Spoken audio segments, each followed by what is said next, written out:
By now, you may already know that narcissists are all about hiding their true self because they are ashamed of who they truly are. Following the same pattern and principle, homosexual narcissistic men hide their sexuality because they are ashamed of who they truly are. They are ashamed of accepting it as it is. The rejection of the reality keeps them in closet forever, but at the expense of those poor women who they choose as their partners to appear normal. This is what is going to be the topic of today's episode. Hi, I am Danish, a narcissistic abuse recovery professional. In this episode, we will unravel 7 signs that show your husband is secretly gay. Before we begin, here is a little disclaimer. This is a very sensitive topic to talk about, and to make it very clear, this is a safe space for LGBTQIAs and others. In no way do I intend to shame homosexuality or those gay men or women who are in closet. This episode tries to shed some light on narcissistic men who are homosexuals but destroy lives out of their shame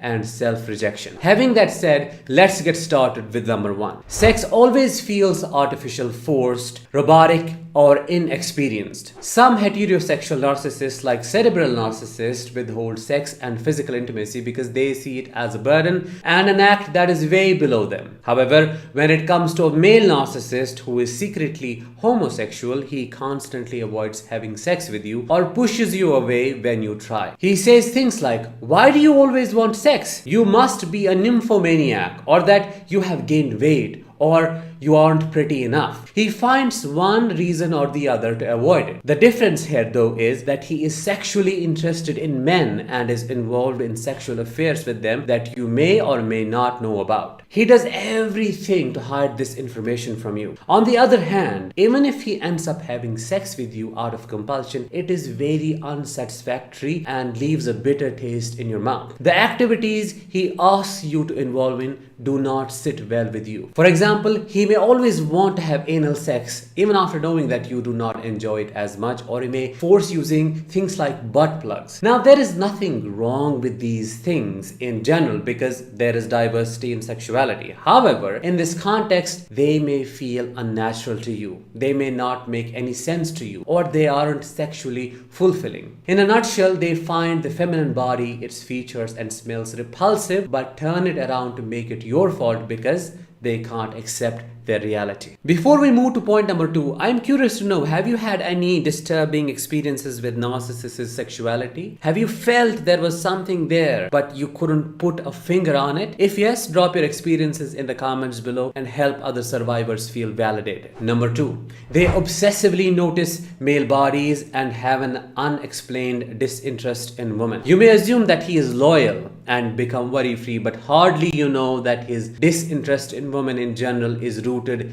in his sexual orientation and not his loyalty towards you. You may notice him being obsessed with male bodies, passing weird sexual comments attributing to male physique and appearance. And when you ask him, he shuts you down for trying to control him. He justifies his obsession with men and their bodies as his love for athleticism or gymnastics. Unbeknownst to you, he may be deeply misogynistic, which is not to say that all gay men are. He may hate your presence, but has to keep you around for the sake of appearing normal in society. Number 3, he may bring random men home and make excuses that they are his office mates or friends. To meet his sexual needs, he may install gay dating apps and bring unknown men home in the disguise of his office mates or childhood friends. He may go out with these friends for long hours, leaving no clues, or may want some private time with them in the house to have some boy time alone. He may demand absolute privacy and no disturbance at all. When asked questions, he may act weirdly as if he's defending something, even when you do not ask anything related to sex or romance. He may become sneaky and hide information about who he meets or spends time with. Number 4, he has strange and questionable history of romantic relationships. You have no clarity about who his partners were. Heterosexual narcissistic men may have a series of exes whom they call crazy, but homosexual narcissistic men mostly don't because they keep their history hidden for the sake of remaining closeted. He may have had some relationships with women sporadically, but he has a dark history with men that he has kept hidden in the disguise of failed friendships, close roommates, and other non-romantic relationships alike. He won't let you dig into his past and would make up stories about heterosexual relationships when you ask questions. Number 5. He has toxic shame around his identity and who he is, which shows up as extreme homophobia. Homophobia runs deep in narcissistic gay men, and why wouldn't it, as it is their true identity that they don't want to accept out of shame and embarrassment. He outright shows his hatred towards homosexual men and women. He pretends to be repelled by them when it's all a projection of his shame and lack of self-acceptance. He bullies those who identify as homosexuals and belittles them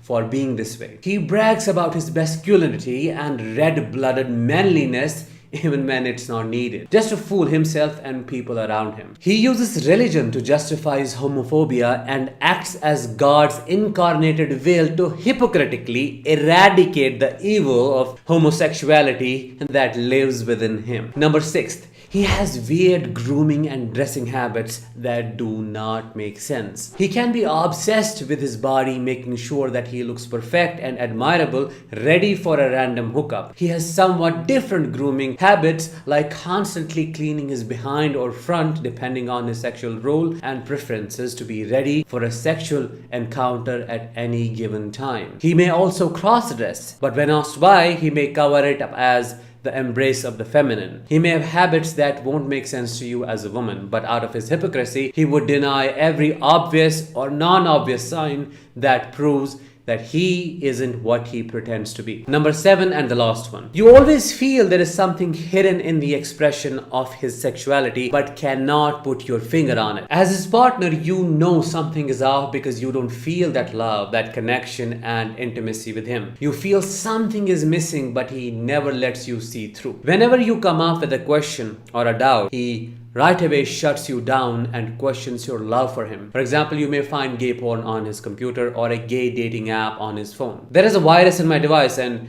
that put it in here. He may fantasize you having sex with other men and share these fantasies with you while super focusing on the man involved. He may do things one way or another that would suggest that his sexuality is not what he makes it up to be. And that leaves you feeling very small and unattractive inside. In a nutshell, he puts on this facade, and beneath this facade is an absolute lie about his sexuality. If you found this episode helpful, please let me know in the comments below. Drop a like, share this video, and make sure to subscribe. I'll talk with you in the next one. Till then, let the healing begin.